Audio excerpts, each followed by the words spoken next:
Alam mo, dapat malaman natin kung saan tayo ngayon. We have submitted ourselves to an arbitration, parang Korte International.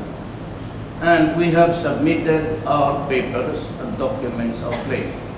Ang China naman po has insisted sovereignty na kanila, pero ayaw nilang mag-submit sa jurisdiction. But anyway, pag-submit sila o hindi, the court or the arbitration court can go on and hear the case. Ngayon, pag sinabi panalo tayo, ayaw ng China, I will not go to war. Sabi ng dalawa, the distinguished speaker, pupunta ako sa China.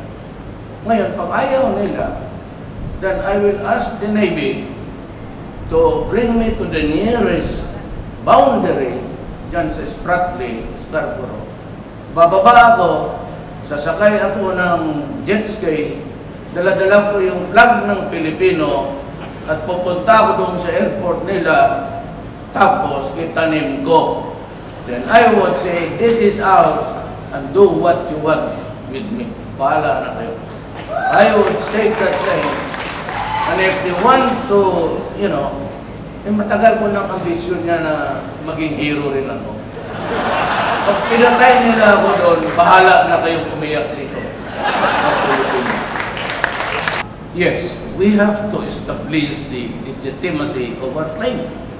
Kailangan nakakawak natin dokumentong nanalo tayo sa korte.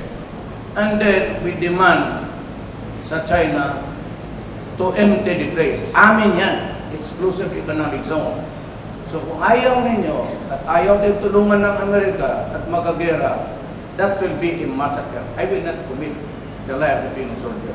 Kaya ako na lang ang pupunta doon. No, why will I? Ako na lang, okay lang.